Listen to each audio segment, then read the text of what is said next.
Many, many months ago, perhaps a year, we told you right here on the channel that Lucasfilm was determined to cobweb the original trilogy characters, including, but not limited to, Luke Skywalker. Now we're finding out that's even more true than perhaps we knew.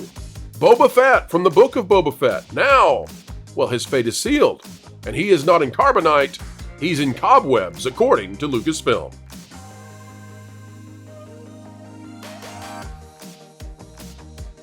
Hello folks, welcome back to the channel that's changing hearts and minds. We do so simply by keeping you ahead of the culture curve. We scoop the news, we tell you what's coming up before others do.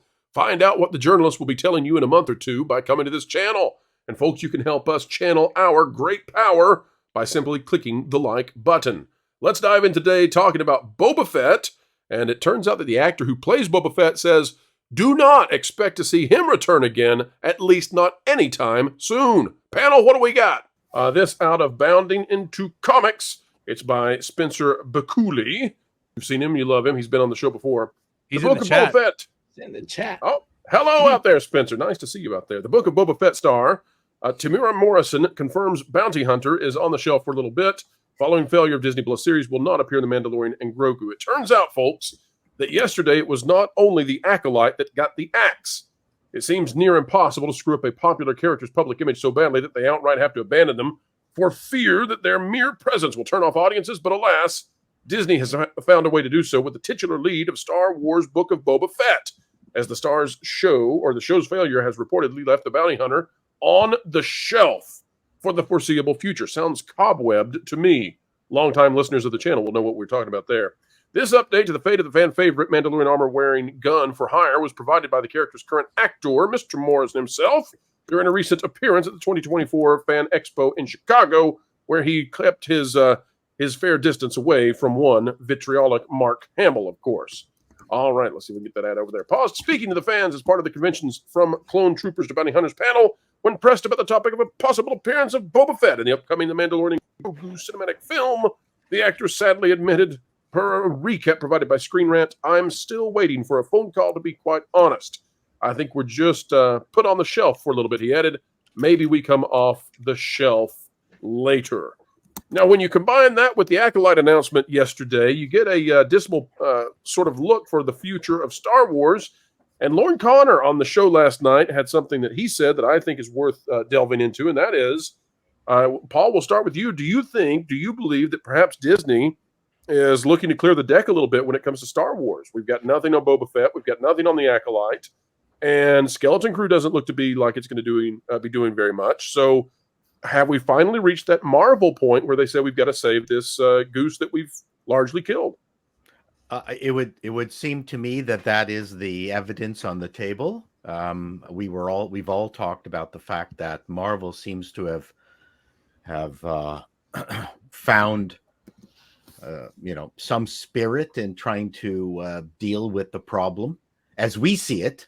I mean, I'm not entirely convinced that they actually believe that they have a problem, but they are dealing with something. And this is kind of a very surprising bit of news, the Acolyte being canceled. But, to me, it's the $180 million that probably is what killed it. If it was less money, I would say they probably would, give it a second year. So Paul, that's a really good point. Actually, there's a lot of people online that are talking about, shows used to be able to get their legs underneath them by giving them a second season, and it's a betrayal for them to do this. At $180 million minimum for this show, that's not a show that it can afford to take the time to find its legs. The shows that got their legs underneath them at least had some ads to pay the freight. This thing is entirely about memberships in Disney Plus. And when you're not only not generating new ones, but telling people, I'm tired of this, I'm gone, that's not a good thing. All right, so let's talk about the turnaround time, Paul. So Marvel is attempting to make this shift. They got Deadpool and Wolverine out quickly. It's sort of an anti-woke comedy. But they're stuck with Thunderbolts. They're stuck with the next Captain America. They're stuck with Ironheart, etc. And it's going to take them a while. It's going to take them until 2026 to start that turnaround. And they've been working on this for a year or two. It doesn't seem to me that Star Wars has even begun to make the turnaround. How long do you think it would be if they decide, if Lucasfilm does somehow determine they need to make a shift in their brand, how long would it take to actually see the results?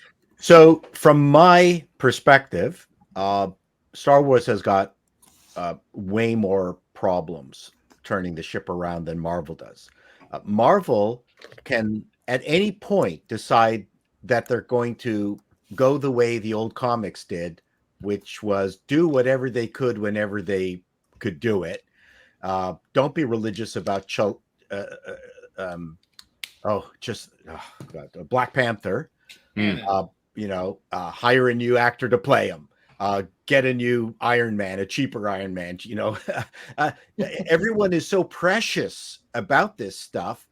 They need to deal with their comic book properties the way the comic books did, where you got the Neil Adams version of Spider-Man, and that was a run. Then you got the McFarlane run. Frank Miller Dark Knight. That's right. No one went, oh no, it's different. Like, who cares? It doesn't matter.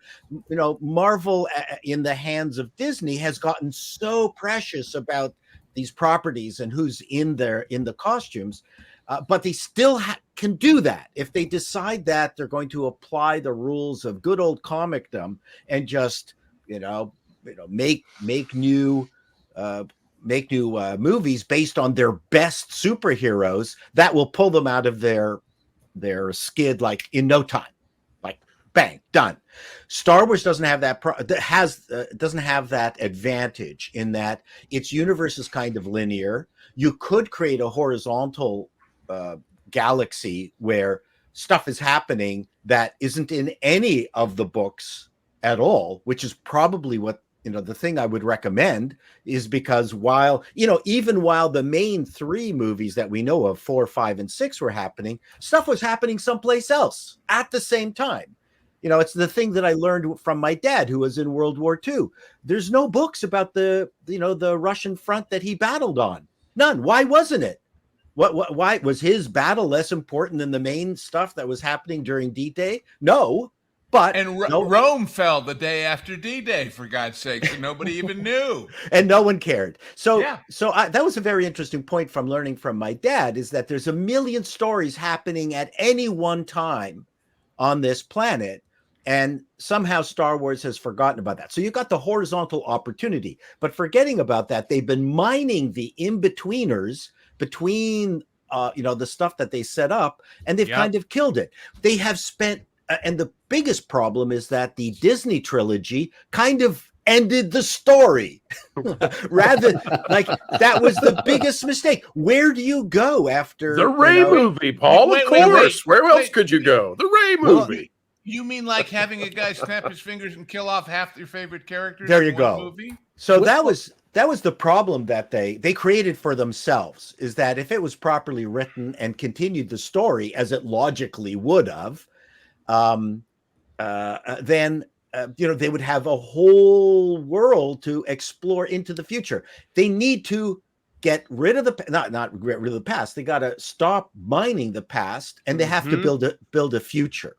I said this last night on the Acolyte Funeral Show, where I said they're making the same mistakes that Disney makes with its theme parks now with Walt Disney World, where instead of expanding, they're just paving over the same land over and over. And I think the only way, Paul, to go forward is to go so far forward into the future that you can't run into anything. You go 500 years in the future. Grogu's the only character that we know that's still alive. He's the head of the new Jedi Order. The Jedi are resurgent in the galaxy. And now, boom, you can just go forward with no legacy. I completely agree with you. That I remember at the heyday of Disney World, and it's a great example that you brought up, because when Epcot Center was announced, wow, that was new.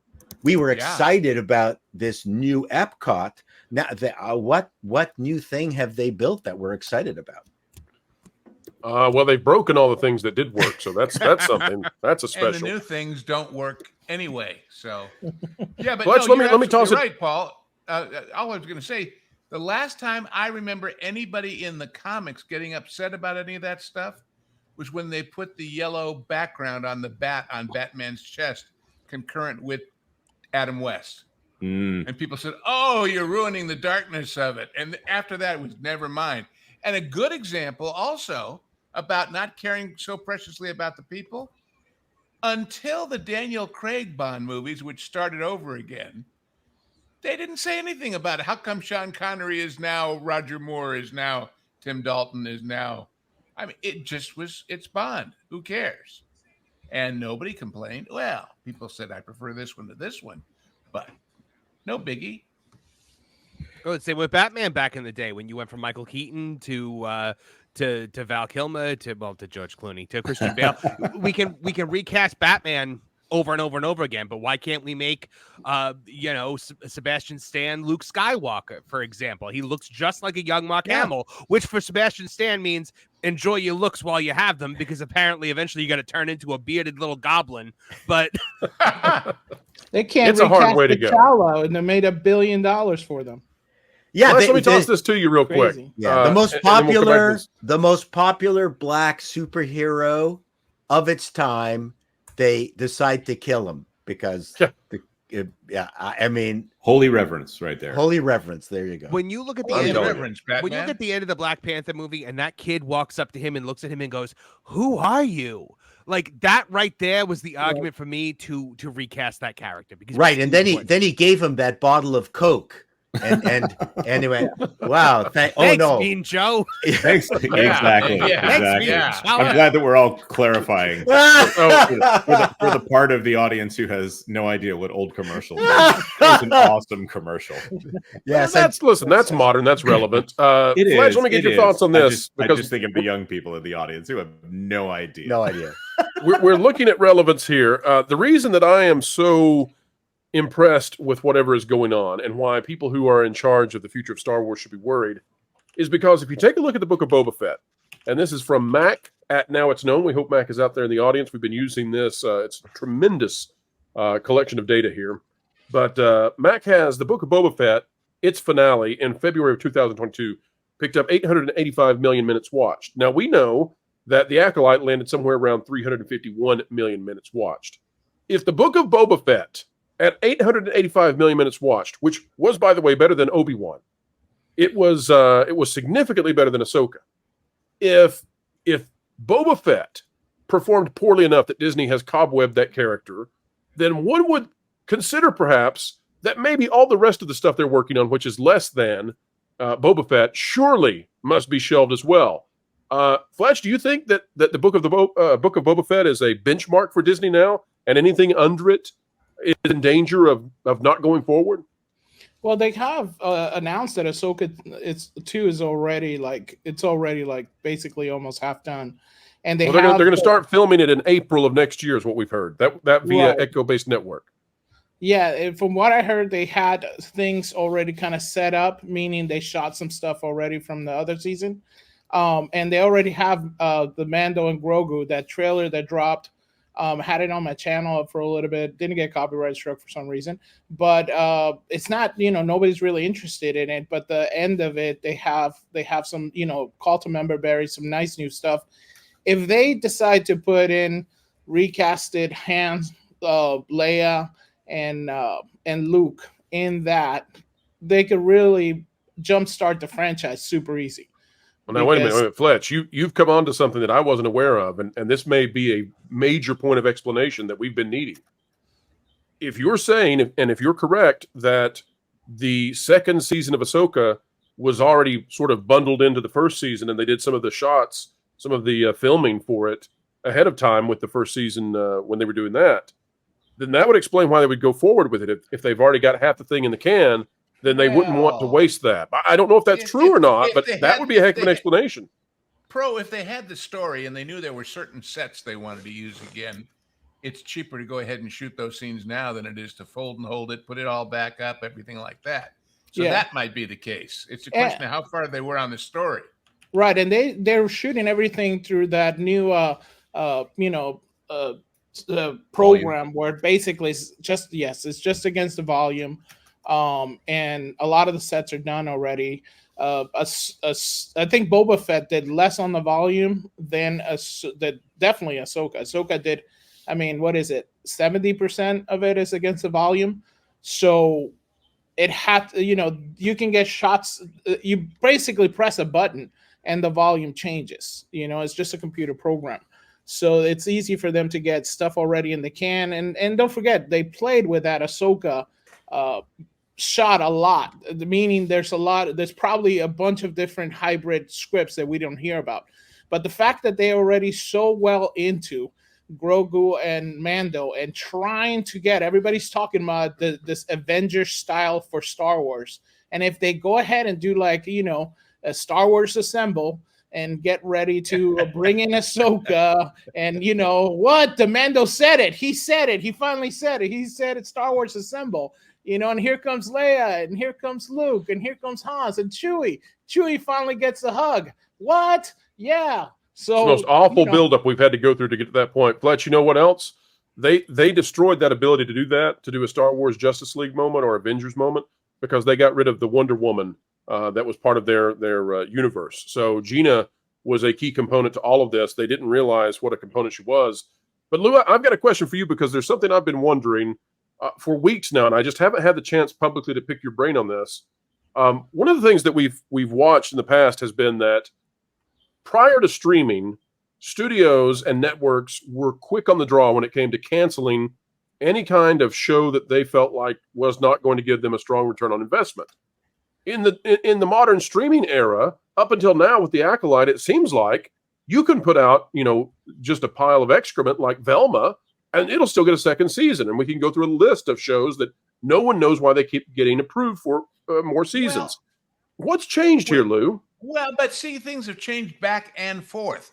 When you say they were quick to pull the trigger, I will remind you that in classic television, even if you were third place in the time period, even if you were the loser, you were still getting some of a 3-channel audience, because it was ABC, CBS, NBC, and everything else didn't really matter in that same league. The minute you started going to 432 channels of nothing to watch, the aggregate of a lot of those little ones might knock you out. Now, it's, again, as I said, the scorecard isn't even these minutes. It's how do we come out on memberships? How do we come out on memberships? That's all that matters. And if, as with the late unlamented funeral we had last night, if you not only didn't grow the membership, but it could be reasonably proven that you suppressed it, that a lot of people said, all right, I'll give them one more after all the crap I've watched. But if this is no good, I'm gone, and I'm buying the Bluey cassettes for the kids, and I'm done with them. And that's what happened. Man, you can't be quick enough to get rid of that stuff. Their biggest mistake was not having said after 3, this ain't working, pull it. Batgirl it. Okay? Jonas, how much of streaming switching to ad-based revenue is driving this quicker cancellation system where they will Batgirl not only the Acolyte, but even Boba Fett? I don't know what the balance is here, because there's obviously two things to consider. And Hulu is obviously mostly ad-based. And if this show was on Hulu, there might be a better case for it to stick around. But they want all of this content on Disney Plus. And in order to get this Disney Plus content over onto Hulu, they're obviously going through this switcheroo here, where they're trying to X-Acto knife the Disney Plus name off of Disney Plus and stick it onto Hulu and hope nobody notices that they're watching Hulu when it all is said and done. I think with this, if it was strictly subscriber based, they wouldn't have the money to pay for this show right now, because no one's watching it. And because no one's watching it, it can't be supported by ads. So I don't think even an ad-based model saves this or kills this any more than being a subscriber-based model definitely kills this. There's no reason for people to pay to watch this show that everyone generally agrees, unless you're the kind of person who will just likes the name being attached to it. Those are the people that watch this show, and apparently they will watch anything that has that label attached to it. But it occurs to me we could do a little experiment ourselves. And by that, I mean, and I am not saying this because I'm part of it. Honest, I'm not. We are creating content that runs first run for the members on this channel and second run for free on the other channel. What are the numbers? What are the numbers? Because if you envision a show that runs first run on Disney Plus and then moves over to Hulu, it's kind of the same thing in the sense that it's out there, it's been there, but only certain people could watch it. It's the kind of thing where if they want the engaged fan base, that engaged fan base really needs to be buying merchandise. And I'm not talking about the pro audience here, although there is a merch store on this channel. Well, I think you'll have some interesting items coming up based off of the Acolyte after party from last night. The thread is dead, folks, coming out real soon, and we'll give first grabs to members of the channel on that one. But I think in this case, you have to have such an engaged fan base that they are willing to support that entire merchandise line. And when we look at the shelves, there is an Acolyte merch, and somehow they have taken one of the coolest Star Wars characters. They've taken someone who there was very little screen time dedicated to Boba Fett. Well, and now they updated his armor just a little bit. I guess their 25% rule is they put him in black instead of gray. And I liked the black. As somebody who Boba Fett is my favorite character of all time, I liked the black. I thought it was cool. But I do like the black. I don't like the little bit of a skirt that they put on him. Now that's a kilt. That's a kilt, like Roddy Piper. So for me, the Disney did two things wrong in the more than two. I'm just gonna coalesce it down to two. They thought that they could do what HBO and Netflix did. They confused what the value proposition of each one of those those systems were. HBO was successful at the very beginning because they offered stuff that network television wouldn't or couldn't show. Okay, so there was a reason to go there. Netflix made their own stuff because they did not have a network television broadcast service attached to them. Disney didn't get those two things. So they made stuff that was not more special than what could be on their TV show. Maybe better production values might have been it, but I'll show you an episode of CSI, which is better directed and better lit than any of the Disney things. So, and not because they were trying hard on that episode, because it was the standard that was expected of correct. And so they kind of lost the plot. All this stuff should have been on ABC. Right. And then they should have had the X-rated version on Disney Plus. You're right. And you know what it shows is that they didn't care $200 million worth to do anything for ABC, because someone decided that's yesterday's news, that's linear, that's all going away. We have to move into this great, brave new world. Surprise. Well, with that being said, if you're going to spend $200 million, which is more than many movies cost, it has to get those big movie style returns on investment. And we obviously know the streaming services. Well, that's but just they're not thinking happening. that return would be amortized across the entire Disney Plus portfolio, and it wasn't. It took it away. as the Boba Fett super fan on the panel, You're the one. Wow. I believe that the mistakes that were made with Boba Fett, you have to go back to The Mandalorian to really get to the bottom of how they failed this character, because Mando is everything we thought Boba Fett was. Yes. Correct. And if The Mandalorian was a Boba Fett show, if it was Boba Fett finds Grogu and now has to reconcile with this infant with his hate of the Jedi for killing his father, that's a more interesting show, I think. And we always thought Boba Fett was the silent, I can bring you in warm or I can bring you in cold bounty hunter, and they made that Mando. So when you brought Boba Fett in, he had the greatest introduction ever when he fought all the stormtroopers, and just like, I mean, I heard the Titanic music playing during that scene. But then once they put him in his own show, and he was just like, he couldn't get out of the bathtub, I was like, oh, man. He turned into Joe Biden. Yeah. And I agree with you. It made no sense to have Mando and Boba Fett. Yeah. And Mando was, and ironically, ABC was the one that showed David Carradine's Kung Fu. Mando, when it started, was kung fu. Yeah. And that's all we wanted. And I've had this argument already that the people on streaming are in love with their navels and have forgotten that what makes network television popular is rinse and repeat. Yeah.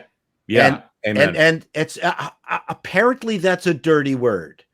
And Mando started off like that. It started off like the Rifleman. It started off like Wyatt Earp and Kung Fu, and then they lost the plot in season 3. Right. So, and I mean, not to go too historical on TV, but I think Lost literally ruined ABC and many networks because they said it has to be serialized. Sorry, not serialized. What am I? Is that the word I'm looking for here? It has to be an overarching story over the entire season, or there's no point. Which is ridiculous. And there has to be something that it gave them this weird excuse that, well, every episode doesn't need to stand on its own. Then every episode, and by the way, this is extended to movies as well. If you look at the Marvel Cinematic Universe and the failures there, those movies don't stand on their own. These TV shows episodes don't stand on their own because they keep saying, no, it's going to be the next episode where it's going to pay off. But you know which one did? You know which one worked because of that? 24. Right. Because it's one day and therefore every hour does count. Right. And then they restart and they say it has to be the individual season. I don't know. It has an end. It has the Jack Bauer Power Hour was. But we knew what the rules were going in. Right. You need to know what the premise is and accept the premise. People accepted the premise of Crime Story, the Farina, whatever the actor's name was. Absolutely. Dennis Farina, brilliant show that ABC canceled because it was locally shot and was too expensive. But it was the template for cop shows for the foreseeable future, gritty, dark. And it was based on the idea that each season was a novel with a beginning, middle, and an end. But every single episode could be watched on its own, which this is the knowledge ABC has. And I never understood why Disney doesn't borrow the knowledge of their system, of this property that they own. Build rides too, and now they're great.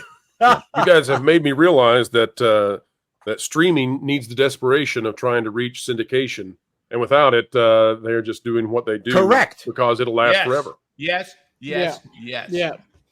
All right, on that note, folks. Go ahead. Finish it out, Fletcher, and then we're going to bring up those super chats. Yeah, so then they do these weird things where they have no ending. The same thing with the Acolyte. It ends. They did the Lost, which is basically we're going to end it at a metaphysical, cliffhanger. And they were able to do this where you had streams of acolytes that had no sense. You didn't know where you were, what the time was. Like Cheto said, at least 24, you knew what the encapsulation was of time. You knew what it was going to gear towards. But they're doing the shows kind of like what they did with Boba Fett, where basically you're kind of like, where's this going? Where am I reaching the end? It's worse than that. Leslie said, I know. You don't have to know. And I'm not telling. Right. Ooh. Well, Lost had a mystery box that was empty. Star Wars has a mystery box and Lizzo's inside. Bring him up, Jonas. All right. Aaron Stone with a and Roy Scheider does a guest shot to say we're going to need a bigger box.